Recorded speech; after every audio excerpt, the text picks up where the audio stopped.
Boa tarde. Antes de mais, bem-vindos à nossa segunda edição da CTW Talks. O tema de hoje será a mobilidade elétrica, como nós informamos, e temos aqui no nosso painel hoje da Critical o Pedro Vieira da Silva. Podem bater palmas, não é, Gaspa? Da Tubo Transportes Urbanos Braga, João Marques. EDP Comercial temos Gonçalo Castelo Branco. E do grupo Brisa Via Verde, João Oliveira. Obrigado. Bom, e para começar este tema, vamos começar com o Pedro. E Pedro, podes nos dar o ponto atual da evolução ou desenvolvimento da tecnologia da mobilidade, tendo em conta as vantagens e os desafios neste tema? Ok, portanto eu fico logo com a pergunta mais complicada, que é para começarmos bem. Não é uma resposta fácil e, portanto, o estado atual é difícil de definir porque é se calhar uma das áreas mais em evolução e que tem muitas novidades quase diárias. É uma área que todos os automakers estão a investir, a fazer desenvolvimentos, a tentar trazer novos produtos, novas soluções. E nós, Critical Techers, fazemos exatamente parte disso, mas fundamentalmente existem três grandes áreas onde a mobilidade elétrica está a ser afetada. Uma é a área da legislação e, portanto, tudo aquilo que está a ser feito a nível, a esse nível, seja europeu, seja nacional, e que de alguma forma vai trazer algum impacto para a mobilidade elétrica. O outro é o comportamento dos consumidores e aquilo que é a abertura, a adesão, a vontade de mover-se para a mobilidade elétrica e ter uma solução dessas. E depois a outra grande área é a tecnologia e aquilo que nós somos capazes de oferecer em duas vertentes. Uma naquilo que é a experiência de condução do ponto de vista do veículo, da experiência, seja da experiência dinâmica, seja da experiência on-board, como nós costumamos dizer, portanto aquilo que o utilizador vai experimentar dentro do carro e toda a panóplia de serviços que está à volta. E depois, para o outro lado, a tecnologia, que tem mais a ver com a experiência de possuir um carro elétrico e do que é que isso traduz para o utilizador, no sentido de o que é que se vai trazer do ponto de vista de custos, se eu vou poder fazer uma viagem, se eu ter facilidade de carregamento, o range anxiety que toda a gente fala, não é? E aquela coisa, será que vou chegar ao destino? E, portanto, há toda esta área onde nós de alguma forma estamos envolvidos, em particular através da BMW, e que traz um conjunto de desafios e que nos permite também estar se calhar na linha da frente daquilo que vai ser disponibilizado aos utilizadores amanhã. Obrigada. Acho que já temos aqui uma bela introdução e isto também nos leva para o tópico que também terá certamente desafios, que é a mobilidade urbana, e aqui o João Marques. João, como é que perspectivas a transição para uma cidade cada vez mais eletrificada e qual é o impacto desta transição a nível dos transportes e o planeamento urbano? Aqui também certamente muitos desafios. Certo. Boa tarde. Os transportes são dos fatores, o transporte rodoviário de maiores emissões de gases de efeito de estufa que existe. Principalmente em meios urbanos. A União Europeia está com metas claras e ambiciosas, já para 2025 e para 2030, para a redução drástica dos gases de efeito de estufa, e o setor dos transportes, sem dúvida, tem um papel importantíssimo. Principalmente o setor de transporte público, onde os tubos estão inseridos. O STUV, desde 2018, tem feito uma caminhada muito forte e uma aposta muito forte na mobilidade elétrica, contando atualmente com 43 viaturas elétricas, no total de 160 viaturas da frota, e já com 4 milhões de quilómetros efetuados em mobilidade elétrica, o que para nós é um motivo muito grande de orgulho. Esta transição foi uma aprendizagem constante. As nossas viaturas primeiras adquiridas em 2018 apenas têm uma autonomia de 80 km, são baterias de 150 kW, são autocarros bastante limitados. Hoje já temos autocarros com 425 kW, o que dá para ver claramente a evolução que houve neste setor. Nós em 2018 começámos com a aquisição de 6 viaturas, em 2020 com mais 7 viaturas, em 2023 mais 31 viaturas. Temos conseguido, a nossa operação em mobilidade elétrica já representa mais de 30% dos nossos quilómetros totais, o que já é um fator bastante considerável e que a nível de tanto de custo energético que é possível obter na operação, mas muito mais importante tem a ver com o fator ambiental, que de facto estamos a falar em 4 milhões de quilómetros, praticamente 2 milhões de litros de gás óleo que não são consumidos e com todos os efeitos, os gases que são evitados, que são emitidos para a atmosfera. De facto, o caminho tem sido muito para a transição elétrica na mobilidade urbana. Estamos a falar que na mobilidade urbana todas as operações que nós temos, todas as rotas, dificilmente ultrapassam os 300 km, o que este desafio da parte da autonomia já é mais facilmente contornável, o que nesta parte da mobilidade urbana tem sido resultados excelentes. Temos tido umas experiências muito boas e com o objetivo que temos criado agora, com um plano para 2030, que o STUB tem, que está alinhado com os objetivos que a União Europeia tem traçado. Nós temos como objetivo que 90% da nossa frota seja uma frota limpa, e que 90% dos nossos quilómetros também sejam de facto feitos já em energia limpa. Ou seja, o caminho está traçado, os investimentos estão planeados e a nível de mobilidade elétrica, sem dúvida que é uma aposta muito forte e é para manter. Ok, obrigada. E focaste muito no tema da autonomia. Certo. Já temos aqui as pessoas certas para responder a isso. E se há autonomia, também precisamos de infraestruturas de carregamento. E agora sim, vou dar ali a voz ao Gonçalo, pedindo que nos falasse um pouco sobre a importância destas infraestruturas de carregamento, destacando os principais desafios ao criar uma rede, já que também para colmatar a parte da autonomia, provavelmente. Muito obrigado pelo convite. Foi bom. Ou seja, normalmente eu moro no Porto e as minhas deslocações em trabalho são muito mais a Lisboa, portanto foi mais simpático e conveniente vir aqui hoje e tenho muito gosto. Sobre o que me estava a seja, acho que o tema da infraestrutura de carregamento é de facto um tema que surge quando alguém adquire um carro elétrico. Acho que as pessoas começam a pensar nisso antes. Eu tenho muitos amigos meus que sofrem muito mais do que eu, que acham do que é a minha autonomia e a minha ansiedade com o carro. Acho que isso acontece muito com quem não tem o carro e acho que quem depois já tem um carro elétrico passa por isso muito mais facilmente. Mas de facto é um paradigma novo. Portanto, eu deixo de poder colocar combustível numa viatura e passo a ter que a carregar. E normalmente o que acontece é que as pessoas associam muito o carregamento à via pública. E é verdade. Ou seja, a importância da infraestrutura da rede de carregamento, eu também não sei se a sua pergunta era exatamente para aí, mas eu vou falar tanto do público como do privado, que acho que é isso que é importante. Exato. Estender livremente. E, portanto, acho que as pessoas à partida têm sempre na cabeça a importância do carregamento público, porque vão viajar e precisam carregar, e é verdade.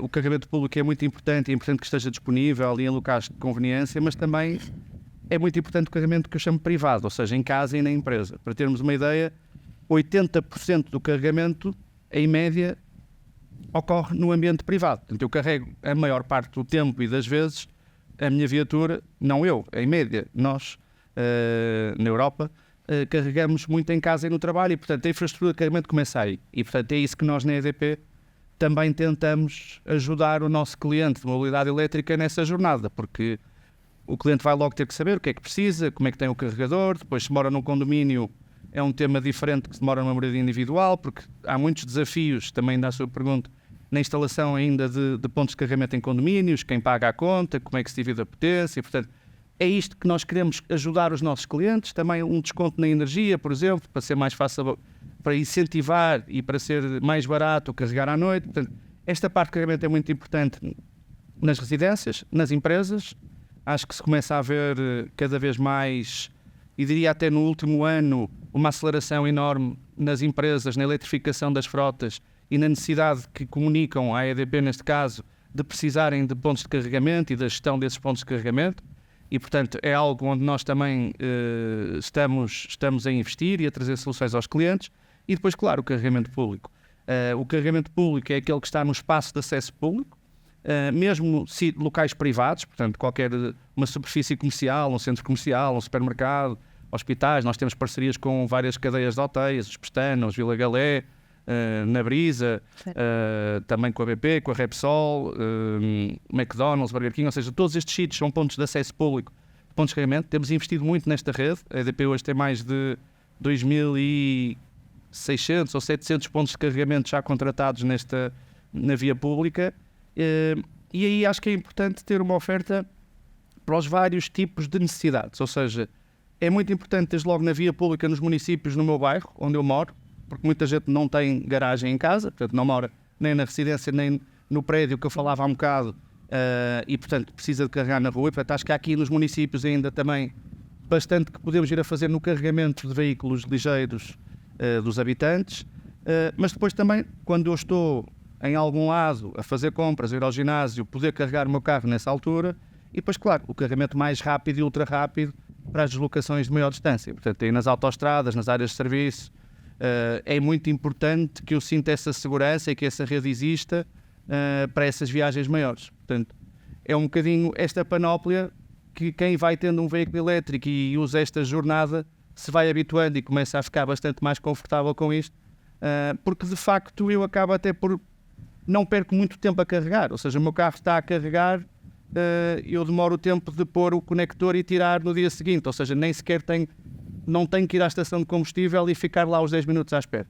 Isto na maior parte das vezes. Portanto, eu em casa não demoro a carregar. Ligo o carro, não ligo todos os dias, basta-me uma vez por semana. É verdade que nas distâncias maiores, sim, se tiver que ficar numa autoestrada, numa área de serviço algum tempo mais, aí de facto há algum tempo de espera, mas diria que são situações muito mais marginais e residuais na média que é as deslocações que vamos fazendo. Ok, obrigada. Eu não sei se entretanto alguém quer intervir ou dar algum tema. Imagino que o Pedro queiras falar sobre a questão do planeamento. Acho que isto é uma área onde há aqui uma relação importante com aquilo que nós oferecemos do ponto de vista de produto, e é uma coisa que muitos de vocês têm contacto com, digamos, com os produtos que nós entregamos com o carro, e esta questão que o Gonçalo estava a dizer das pessoas terem a percepção do que é que precisam, do que é que não precisam, quando é que carregam, quando é que não carregam, e muito passa por nós darmos ao utilizador proativamente um conjunto de informações que retira toda esta carga e todo este stress. Imagino que não deve ser diferente num veículo de maiores dimensões, não é? De saber exatamente onde é que eu consigo chegar. E, portanto, conseguir relacionar isso, portanto, perceber para onde é que o utilizador se está a deslocar, perceber qual é que é o state of charge, mediante aquela condição, que quantidade de energia eu vou ter disponível, inclusive ajudar o condutor a chegar a um determinado destino, dando-lhe indicações sobre se deve conduzir de uma determinada forma ou não. Dar opções ao condutor de fazer uma gestão automática da capacidade da bateria, da forma como a potência é entregue, etc. Portanto, há aqui todo um conjunto de possibilidades, e mesmo vai não só à questão dos algoritmos, mas à questão de como é que esta informação deve ser apresentada, onde é que isto deve estar visível e como é que deve ser a interação com os utilizadores, neste caso condutores, e portanto há aqui muito trabalho ainda a fazer, do ponto de vista de não ficarmos exclusivamente dependentes de aumentar as capacidades da bateria, porque isso vai acontecer, mas não é algo que está a uma curta distância. Ainda estamos aqui a falar de alguns anos até termos 1000 km de autonomia, que à escala do nosso país é interessante, mas noutros, se calhar, não é, não será suficiente. Portanto, há aqui uma relação interessante entre aquilo que nós, do ponto de vista da tecnologia e software, temos que fazer, e depois a ligação com a rede de carregamento e todos os serviços que são oferecidos. Sim, obrigada. Eu não sei se, entretanto, aqui, João Marcos, eu queria contribuir com a Sim, porque eu notei que estava... nós no nosso caso, falando aqui da parte da experiência utilizadora e da monitorização, é algo que nós focamos muito. Todas as nossas viaturas têm uma monitorização em tempo real, nós conseguimos saber exatamente o comportamento da viatura ao segundo, o state of charge, a quantidade de bateria que foi regenerada, os consumos em tempo real, a percentagem de bateria remanescente, e nós temos uma equipa dedicada a otimizar esta operação diariamente.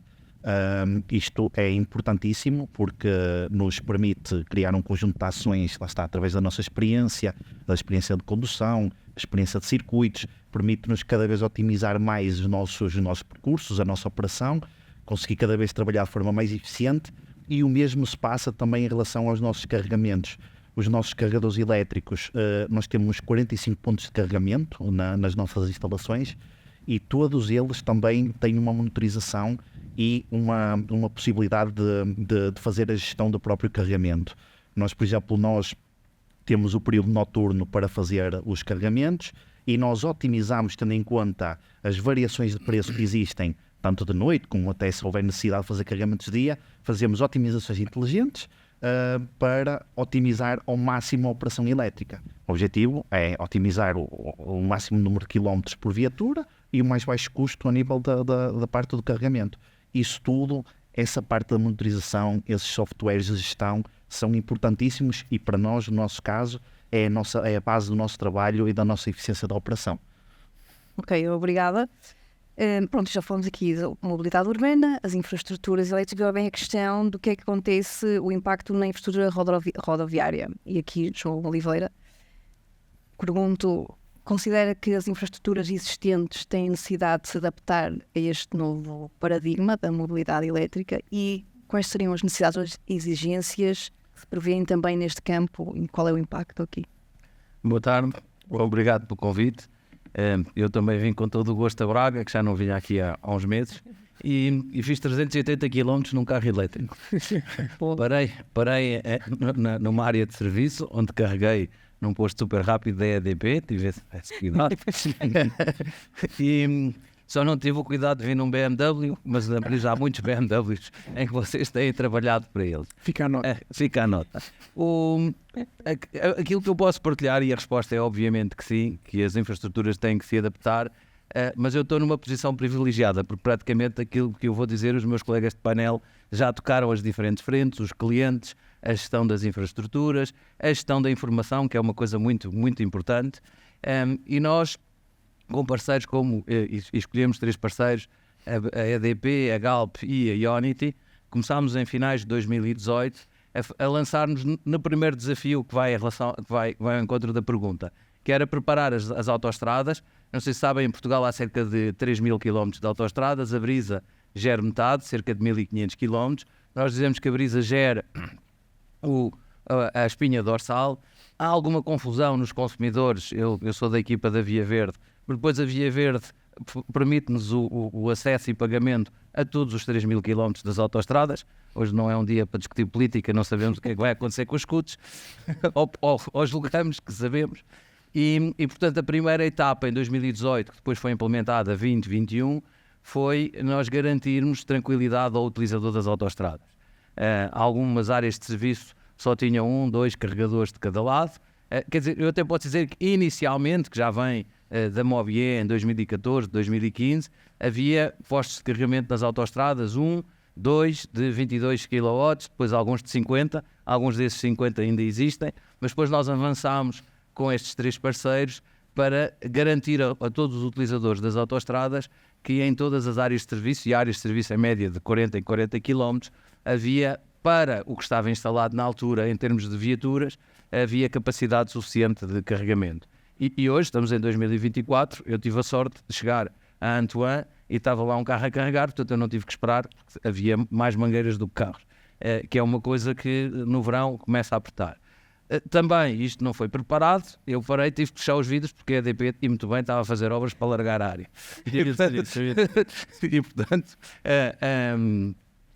E é nesta fase que estamos.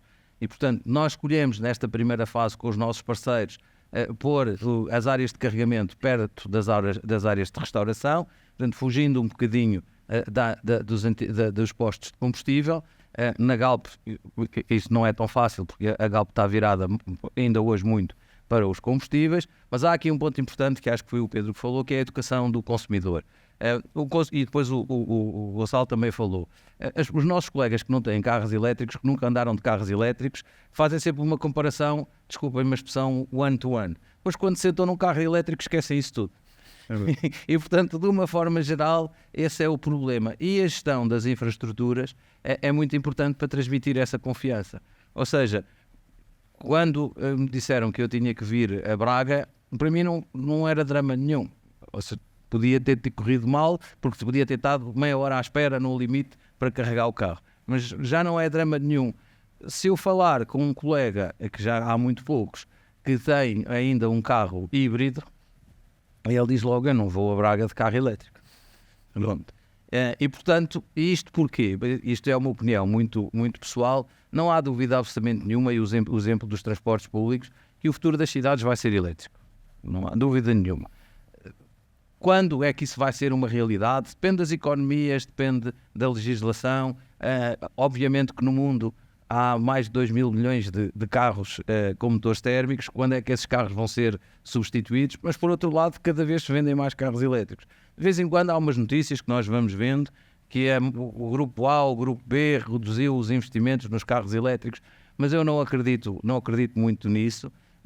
Inclusivamente, até nos pesados, como é o exemplo, nos pesados de todos os transportes públicos, os elétricos já são uma realidade. Nos transportes de mercadorias nas cidades, os elétricos começam a ser uma realidade.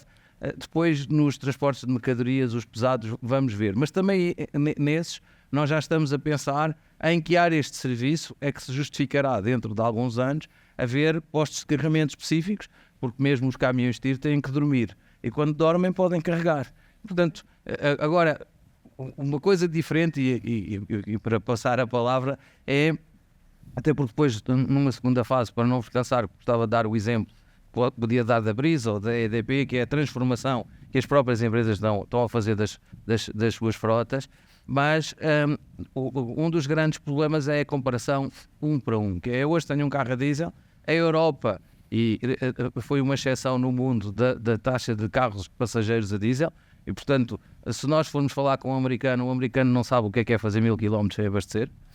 Os europeus é que souberam isso aqui há 10 anos, portanto o americano não sabe o que é isso, e portanto esta comparação 1 para 1, e mesmo nos pesados, é, na minha opinião, um dos grandes obstáculos. O que a Brisa tentou fazer, e tem conseguido até hoje, claro que há alguns dias há picos e as pessoas reclamam, e bem, porque não há capacidade suficiente para a procura, foi transmitir confiança. E portanto nós de Valença até ao Algarve, em cada área de serviço há uma infraestrutura de carregamento.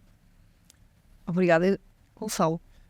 Posso só complementar, portanto, acho que o tema das áreas de serviço de autoestradas é naturalmente importante, e acho que temos que acompanhar a procura crescente e a adoção crescente de veículos elétricos com a infraestrutura correspondente, e é isso que estamos a fazer. Portanto, estamos de facto também a reforçar agora, espero que a grande parte destes pontos, ainda antes do final do mês de julho, então no máximo início de agosto, vamos trazer mais 29 pontos de carregamento entre as áreas de serviço de Antoine, Mialhada e Santarém e Grândola.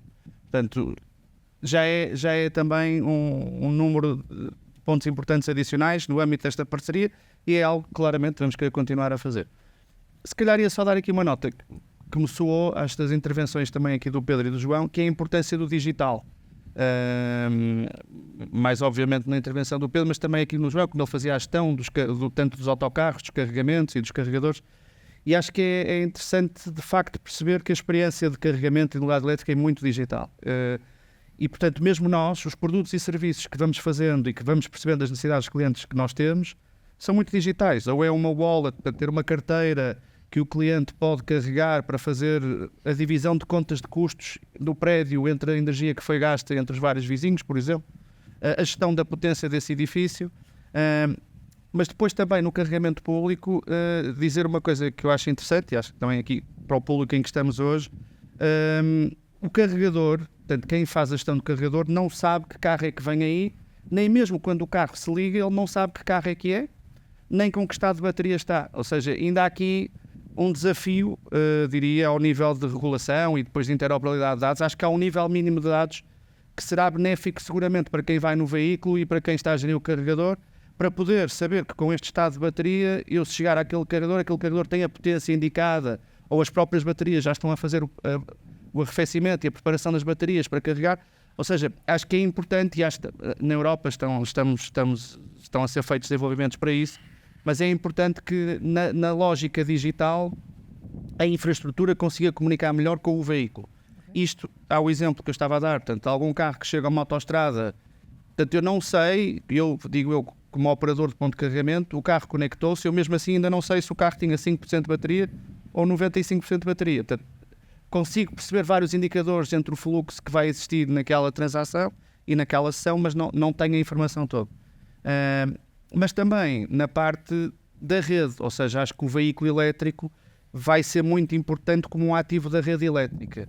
Isto ao nível dos edifícios, de infraestruturas mais latas, da integração dos painéis solares, da geração distribuída, ou seja, há muita coisa que vai acontecer com o veículo elétrico como parte da rede e dos edifícios, onde o digital e as tecnologias digitais vão ser muito importantes para permitir a bidirecionalidade de carregamentos, a gestão da potência e outras tecnologias. Sobre digital, Pedro. Sim, é tentar ligar aqui um bocadinho as três coisas e tentar não gastar a hora toda, porque está para falar quase eternamente. Não, mas podes.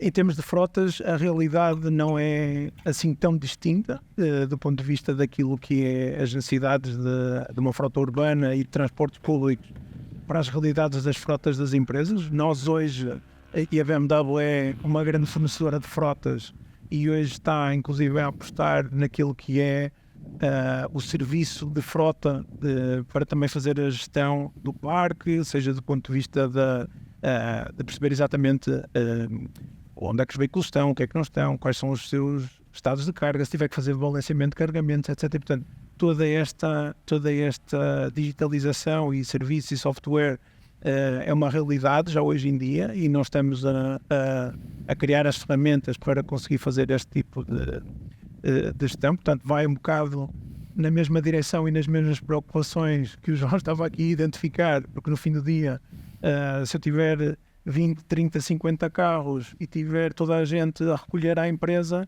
eu tenho que ter os carros prontos no dia a seguir para eles estarem operacionais. E, portanto, isso já acontece. E depois há também aqui uma outra relação, e que tem um bocadinho a ver com aquilo que o Eduardo e o Gonçalo falavam, que é a bidirecionalidade do sistema e a necessidade que existe de termos um ecossistema altamente conectado. E isto ainda hoje é algo difícil, por diversas razões. Já alguns de vocês, calhar, já experimentaram chegarem a um posto de carregamento e o posto de carregamento não estar disponível, e isto é o tipo de coisa que frustra um utilizador, e para isso são precisas duas coisas. Uma é que esse posto de carregamento tenha conectividade, e que muitas das vezes é um problema, porque o posto de carregamento pode estar numa aldeia perdida no meio do nada onde não há fibra, e portanto tem que se arranjar uma solução de conectividade, e hoje em dia há investimentos.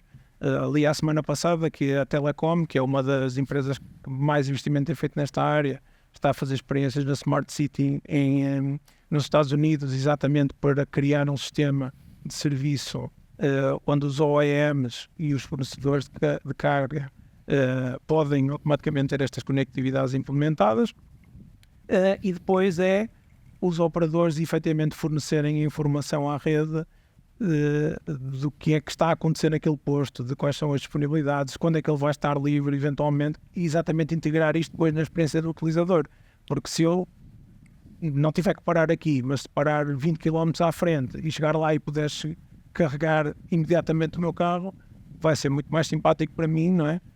Do que, claro que temos que resolver a questão dos picos quando toda a gente vai para o Algarve de férias, então... Eu agora ia fazer vou fazer o contraditório ao Pedro, que às vezes temos estas reuniões, temos reuniões em que discutimos estes assuntos, e eu digo, agora em qualquer fim de semana, quem vier do Algarve entra na A2, olhe para a área de serviço, porque há lá filas de 4 e 5 carros por bomba de combustível. E, portanto, as pessoas carregam as malas, entram na autoestrada e param na primeira área de serviço para pôr gasolina ou gasóleo e estão ali 40 minutos. E estão em fila. E, portanto, isto, quando nós discutimos que vamos ter sempre a situação ideal, é mais uma vez o que dizia há pouco o Gonçalo, e eu também reforcei. Estas discussões normalmente, claro que temos que evoluir muito na infraestrutura de dados, mas estas discussões são de quem ainda não experimentou. Certo. Depois de experimentar, não é? Porque aqui há 40 anos em que a maior parte das empresas tinham bombas de gasolina, hoje a maior parte das empresas têm carregadores. Eu não sou adivinho, mas se calhar daqui a 40 anos as empresas já não vão ter carregadores, já há de haver uma solução diferente. Mas hoje, e que a maior parte dos carros são de motores térmicos, eu garanto-vos que no domingo ao fim da tarde, a partir das 6 horas, há filas na primeira área de serviço para pôr gasolina e gasóleo, quando as pessoas ainda só fizeram 50, 60, 70 km de viagem. Não há uma explicação lógica para isso. E normalmente estas discussões, quando estamos a discutir sistemas digitais, são muito lógicas, não é? São muito binárias. Certo.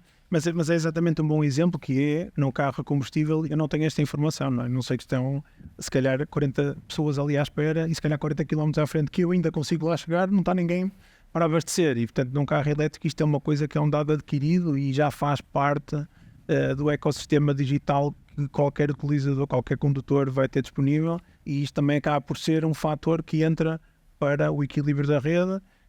E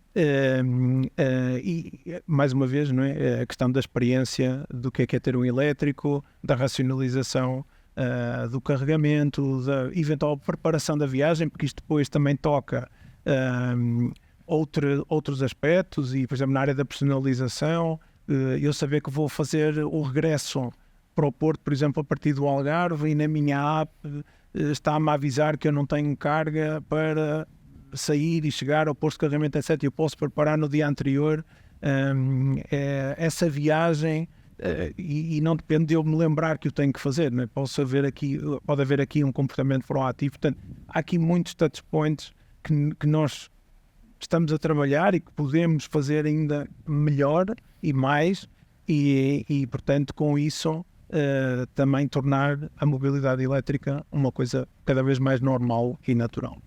Obrigada. Não sei se, entretanto, mais alguém quer contribuir antes de passarmos para o Q&A, mas, por favor. Eu há bocado falei que podia qualquer um de nós falar, ou nós, ou pelo menos eu e aqui o Gonçalo, da experiência das empresas. Eu não sei de vocês quem é que tem carros híbridos, quem é que tem carros elétricos, e normalmente, e não levem a mal o que eu vou dizer, quem tem carros híbridos é uma fase não muito positiva. Porquê? Porque as pessoas dos híbridos habituam-se a carregar todos os dias. As empresas neste momento que estão a investir nas frotas, também desculpem a expressão, são empresas ricas e põem muitos carregadores, e depois acontece aquilo que o Gonçalo dizia, é que nós depois carregamos uma vez por semana. Primeiro, acontece-nos a quase todos. Eu tive o primeiro carro híbrido em 2016 e quando chegava à cidade e acabava a bateria ficava chateado. Na estrada não, e principalmente se fossem curvas e ultrapassagens, ainda achava mais piada ao carro, ao motor a gasolina, e na altura era um BMW. Mas depois, quando acabava a bateria na cidade, dizia que chatice, acabou a bateria. E portanto, eu se tivesse que recomendar a alguém, quando tenho que escolher um carro novo, é melhor saltar imediatamente para o elétrico. Porque aquele hábito de carregar todos os dias, de querer andar a gerir aquela autonomia de 40, 50, 60, não é uma boa experiência. A experiência do elétrico, saltamos logo para outra dimensão. Ok. Obrigada. Vou dirigir agora as perguntas ao público, se alguém quiser avançar com alguma questão a todos, ou um em específico, como preferirem. Não sei se ficaram dúvidas. Esteves. Espera aí que eu acho que falta o micro. Bem aí. Vem aí o micro, Esteves, para ti. Só para ti. Também estava no último painel, né?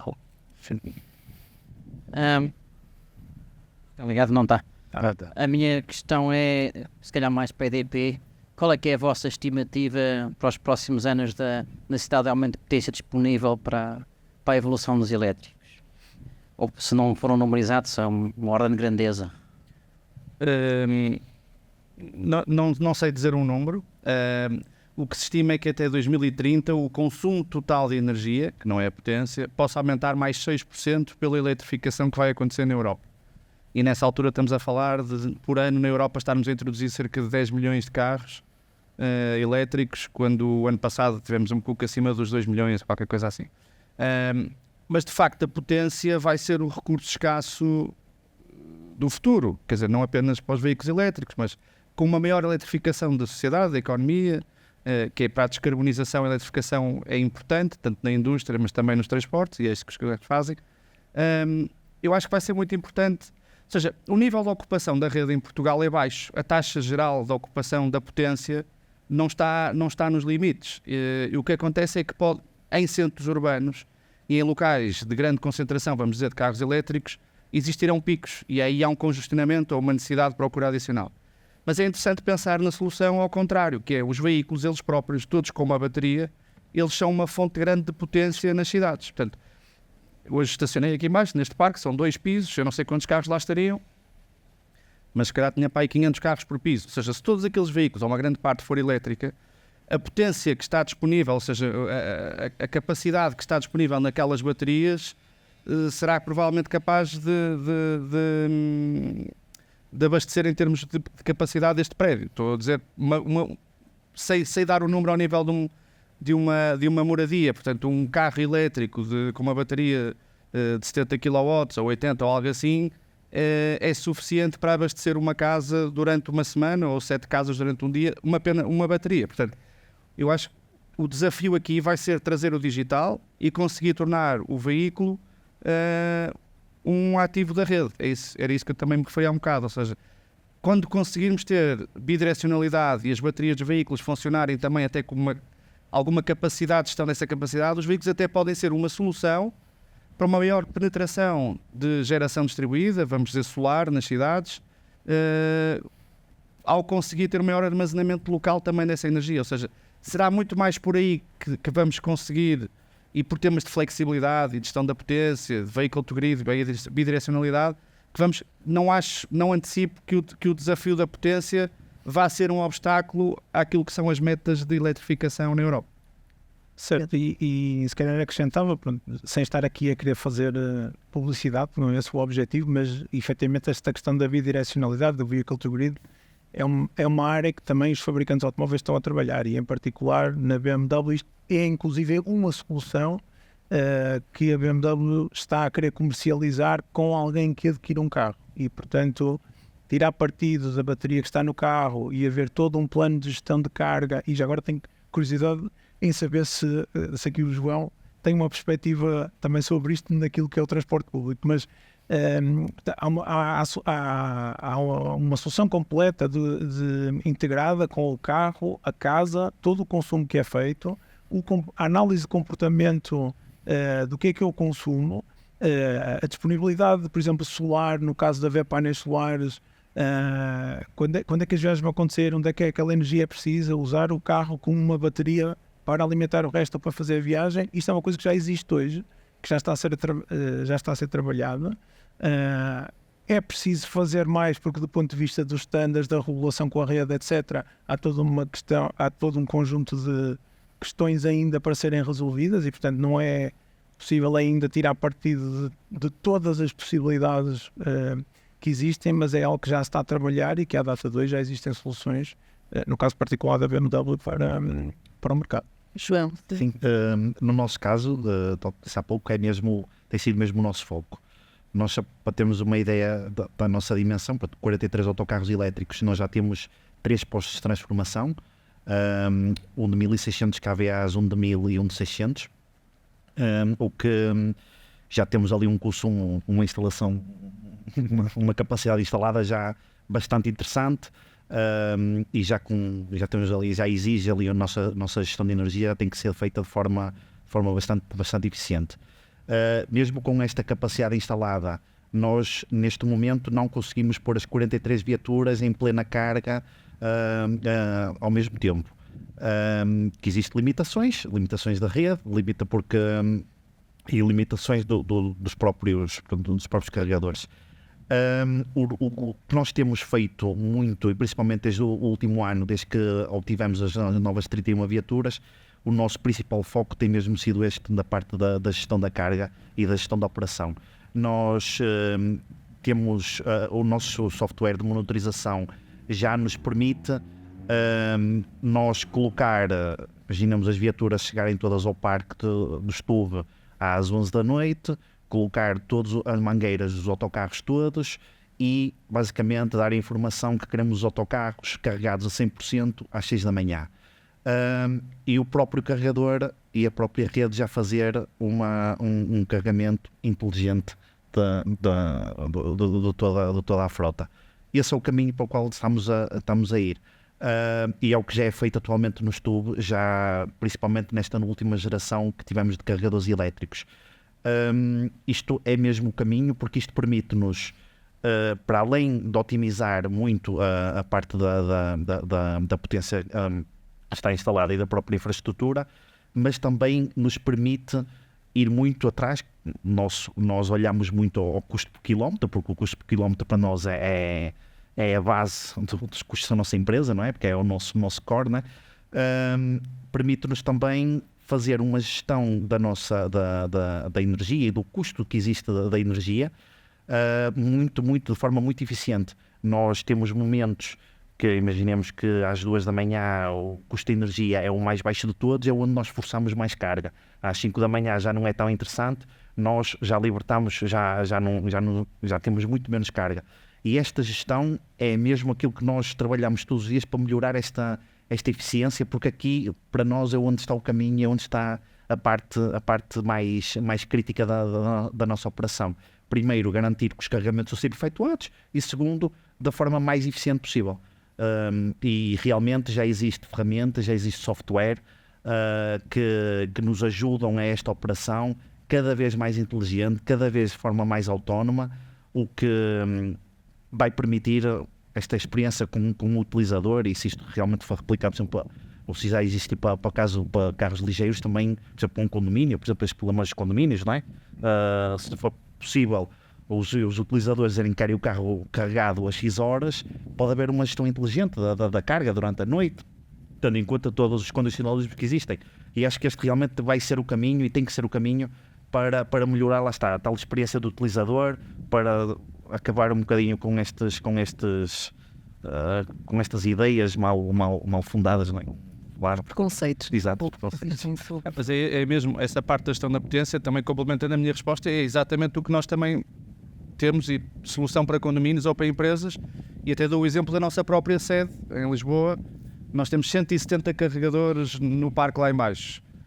Se todos, e o que acontece é isso, ou seja, todos de manhã chegam e ligam o carro, seja aos híbridos, seja aos elétricos, precisando ou não precisando. Quer dizer, se não tivessem feito, se calhar o elétrico ainda tinha 400 km, estava para ir mais 3 dias sem carregar, mas é um hábito e as pessoas ligam-se. E o que acontece é, se todos ligados ao mesmo tempo à potência de 11 kW que tem cada carregador, a capacidade do prédio não aguenta, não existe essa capacidade. Portanto, o que temos é exatamente isso, é uma ferramenta de gestão da potência que ao longo das 8 horas que as pessoas estão no edifício vai gerindo os carros conforme, e em média cada um de nós circula 50 km por dia.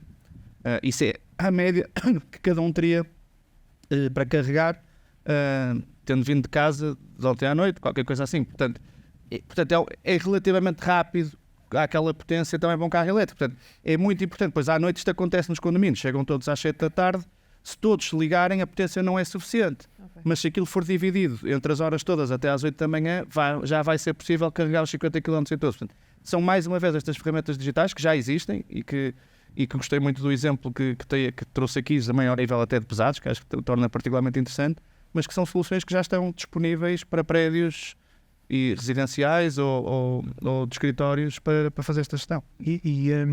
Uma coisa que é importante pensar, ou temos em consideração, é que o exemplo que o Gonçalo estava a dar é um algoritmo muito linear, não é? Quer dizer, eu tenho 100, então cargas diferentes, ok, vamos pelo menos atingir a média, isto é uma hipótese. Outra coisa é os carros fornecerem informação a estes sistemas e dizerem, olha, esta pessoa só vai fazer 20 km e esta pessoa vai fazer 600 e esta só vai sair daquilo. Por prioridades. Integrar até com a Exatamente. energia renovável do edifício. se E, conseguir- portanto, toda esta... É um problema que toda a gente pode contribuir e é isso um pouco que se está a tentar trabalhar, standardizar, e depois entram aqui questões de, obviamente, não é, que é os fabricantes darem informação ou não darem informação, o que é considerado algo que o fabricante não quer partilhar, as questões da pessoa dar ou não dar informação que é sua, confidencialidade. Pronto, há aqui toda uma série de problemáticas em volta, mas que têm um impacto substancial no tipo de soluções que nós conseguimos fazer, seja do ponto de vista do benefício que nós vamos ter, seja do ponto de vista das capacidades que depois podem ser geridas e suportar os carregamentos dos carros. Portanto, é um desafio engraçado e tem muitas variáveis que muitas vezes não nos passa pela cabeça. Até dos próprios, no nosso caso em particular, os próprios fabricantes de baterias têm recomendações distintas para as diferentes tecnologias de baterias que vão existindo. Há baterias que a recomendação é carregar até aos 100% e não baixar dos 15%. Há outros que, por exemplo, estes últimos autocarros que adquirimos, a recomendação do fabricante é a bateria andar entre os 10% e os 90%. A carga até aos 100% diminui a vida útil da bateria. E este tipo de regras que nós temos que dar o devido input, não é?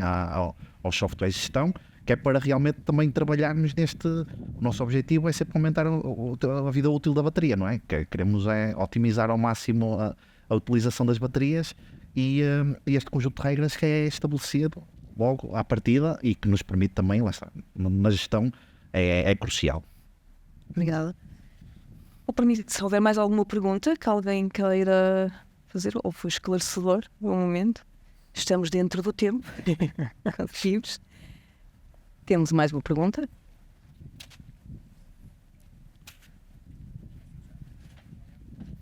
Olá.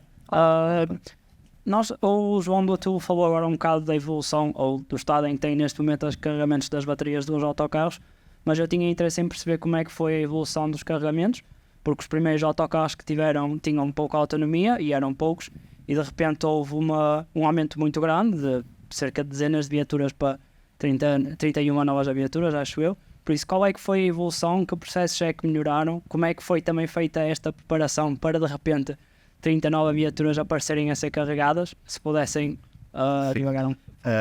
Nós começámos esta jornada em 2018, o investimento na nossa frota elétrica, e as 6 viaturas que nós adquirimos em 2018 tinham 150 kW de potência.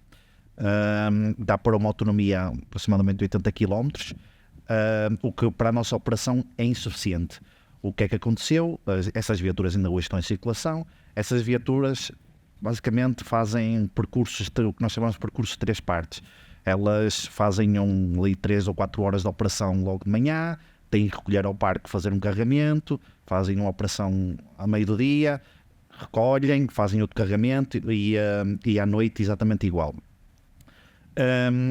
Em 2020, nós quando adquirimos estas 6 viaturas, adquirimos 6 carregadores também, sendo que 5 deles de 40 kW e um deles de 150 kW.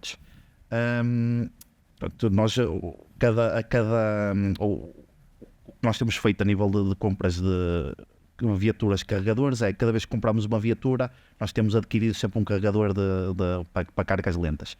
Em 2020 a tecnologia já evoluiu muito, nós adquirimos aí 7 viaturas e aí já estamos a falar de 325 kW de potência. Essas viaturas já cobrem grande parte dos nossos percursos que nós temos instalados.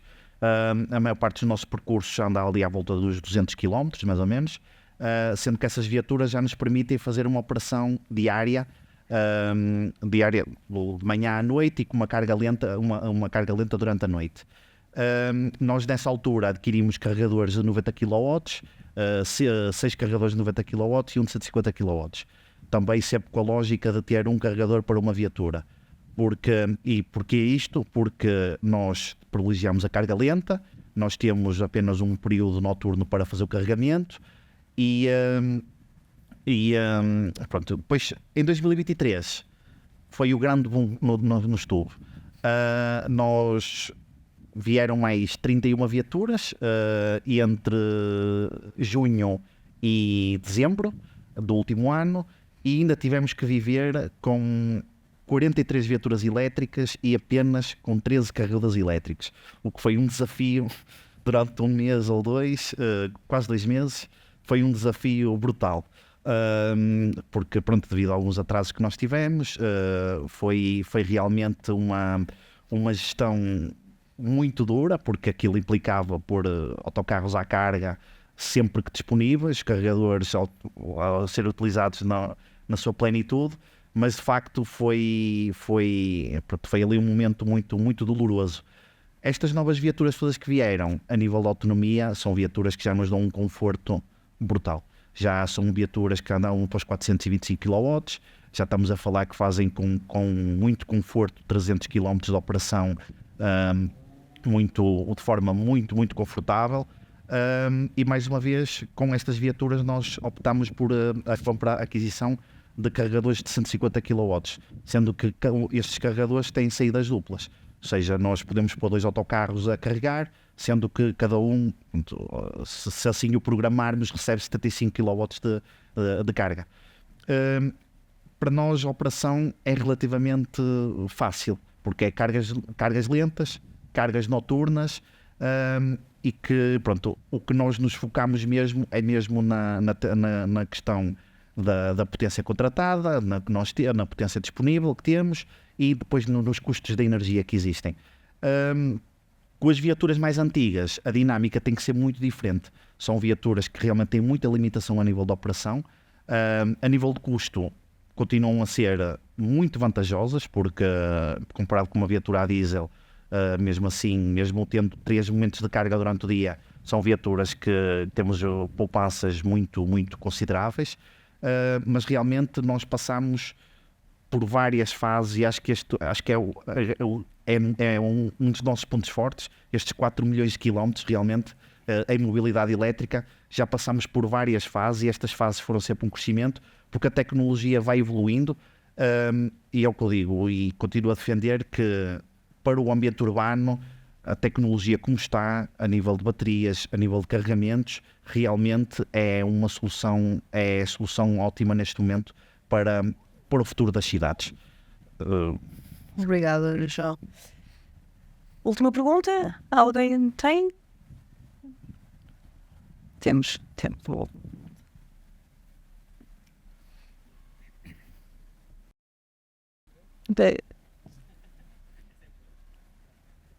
Mas ainda temos algum tempo? Tempo. Pouco? Não, porque ia tentar agitar um bocado as águas. Pensa bem. Eu moro ali perto do estádio do Braga e passo no nó de Enfias, que é caótico a nível de trânsito. E a maior parte dos carros pesam cerca de 2 toneladas e normalmente só tem um utilizador. E a minha pergunta é, será que o foco é este, ou não deveria estar em paralelo e mudar mentalidades de forma a que a mobilidade seja mais eficiente deste ponto de vista e não mudar apenas o combustível? A questão, penso que aqui é car sharing, né? Isso é uma pergunta válida, mas no fim do dia essa é sempre uma opção individual, não é? Ou seja, nós não vamos oferecer carros para as pessoas não andarem de carro, não é? Nós vamos oferecer carros para as pessoas andarem de carro. Agora, e diferentes países, diferentes situações. Se fores à Alemanha, se fores aos Países Baixos, se fores ao Japão, à China, quer dizer, é o oposto, não é? Quer dizer, as pessoas andam de transporte público, não andam de transporte individual. Pelo menos naquilo que é o seu dia-a-dia e ida para o trabalho, etc. Portanto, e tipicamente usam métodos de transporte elétricos, porque estamos a falar de trams e metros, etc. Agora, naquilo que é o transporte individual e que inevitavelmente não vai desaparecer, porque, e em particular numa marca como a BMW, em que estamos a falar também de um objeto de paixão, não é? Prazer de condução, etc. Também é esse lado. Aquilo que estamos a fazer é oferecer um produto mais sustentável, com outras capacidades, porque há também a parte, nós não falamos tanto disso, mas há também a experiência de condução e a vertente do elétrico e do prazer que isso também pode dar. E, portanto, na parte que nós podemos controlar, que é no contributo para a sustentabilidade, estamos a dar os passos no sentido de fazer a nossa cota parte. Agora, no fim do dia, és tu quem decide se queres ir sozinho ou levar mais 4 pessoas. Exatamente. Nem é 4 pessoas. Porque no início o Pedro falou que havia a questão da regulação. E na maior parte desses países há cidades na China em que já só há transportes elétricos. Mas há transportes elétricos coletivos, já não há transportes elétricos individuais. Mas depois também temos a questão histórica. Há bocado também o Pedro dizia da conectividade dos carregadores numa aldeia. Antigamente, quando apareceu o primeiro carro nas aldeias, achavam-se que esse carro era para todos. Não, o objetivo das pessoas foi substituir os cavalos, cada um ter o seu carro. E alguns até têm 2 e 3 carros, os carros parados não comem. Portanto, é exatamente como o Pedro disse, que é uma decisão individual. E, portanto, o problema dos engarrafamentos resolve-se com regulação. Porque cada vez a produção é maior. Portanto, algumas marcas acabaram, mas a produção mundial é cada vez maior. Certo. Eu acho que se fazem neste momento no mundo 100 milhões de carros por ano. Bom, eu penso que podíamos estar aqui mais outra hora. Teríamos tema e certamente tema para mais talks. Iremos tê-las no futuro também. Desde já agradeço a todos os convidados e que participaram aqui. Agradeço ao público e às questões. Vamos dar por terminada esta sessão. Estão convidados também a um pequeno coffee break que está a acontecer, ou vai acontecer agora lá atrás. E obrigado. Muito obrigado. Obrigado.